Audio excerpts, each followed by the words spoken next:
Rajasthan pensioners समाज के pensioners ने उपखंड अधिकारी को सौंपा ज्ञापन।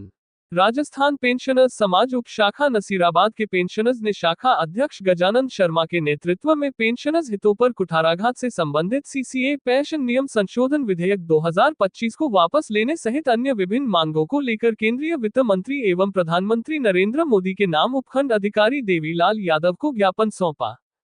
बुधवार राजस्थान पेंशनर्स समाज उपशाखा नसीराबाद के पेंशनर्स ने न्यायालय स्थित पेंशनर्स समाज के भवन में सभा कर सरकार की पेंशनर्स विरोधी नीतियों पर कड़ा आक्रोश व्यक्त किया और उपखंड अधिकारी कार्यालय पहुंचकर उपखंड अधिकारी देवीलाल यादव को केंद्रीय वित्त मंत्री एवं प्रधानमंत्री नरेंद्र मोदी के नाम ज्ञापन सौंपकर पेंशनर्स हितों पर कुठाराघात करने वाले सीसीए पेंशन नियम संशोधन विधेयक 2025 को वापस लेने सहित विभिन्न मांगे की। उपखंड अधिकारी देवीलाल यादव को सौंपे गए ज्ञापन में पेंशनर्स ने बताया कि भारत सरकार ने संसद की मंजूरी हेतु वित्त विधेयक पेश करते समय भारत की संचित निधि से पेंशन देनदारियों पर व्यय के लिए केंद्रीय सिविल सेवा पेंशन नियमों एवं सिद्धांतों की मान्यता हेतु एक अध्याय शामिल किया है।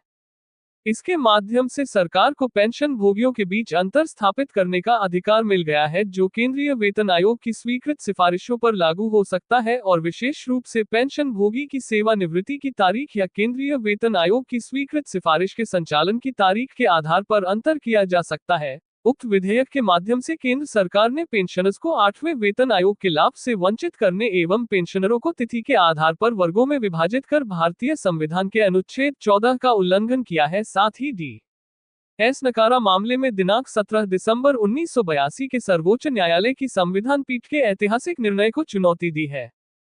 राजस्थान पेंशनर्स समाज देश में वर्ष 1972 से समान अधिकारों के साथ नियमित रूप से पेंशन प्राप्त करने वाले देश के करोड़ों पेंशनर्स के हितों पर कुठाराघात करने वाले इस वित्त विधेयक का पुरजोर विरोध करता है, क्योंकि 7वीं सीपीसी, जिसे 1 जनवरी 2016 से पूर्व और 1 जनवरी 2016 के बाद सेवानिवृत्त पेंशन भोगियों के बीच समानता बनाए रखने के लिए सरकार द्वारा स्वीकार किया गया था,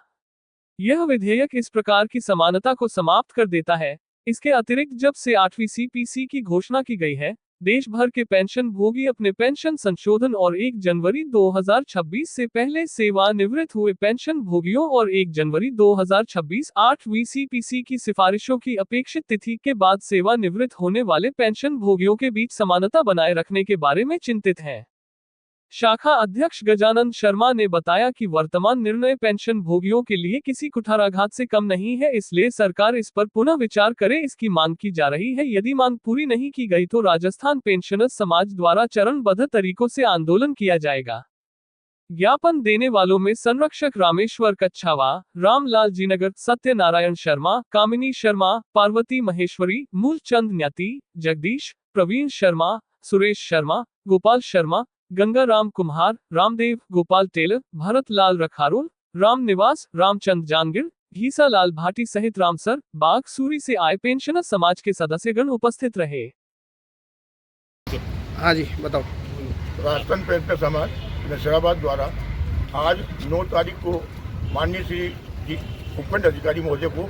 हमारी उप शाखा ने एक ज्ञापन दिया, जिसमें 8वें वेतनमान के अंदर 2 कैडर बनाए गए हैं, 25 से पहले और 26 के बाद, और ये इस प्रकार की नीति बनाई गई है जिससे हमारे अधिकारों का हनन किया जा रहा है और हमारे प्रति कुठाराघात किया जा रहा है। हम ये चाहते हैं कि वो जो पुराना 2015 में सुप्रीम कोर्ट द्वारा जो निर्णय दिया, उसी आधार पर उस बिल को चेंज करके हमें कट करें, और यही है कि अगर यदि आवश्यकता पड़ी तो हम आंदोलन करेंगे और यदि हो तो हम भूख हड़ताल में बैठेंगे। धन्यवाद। मैं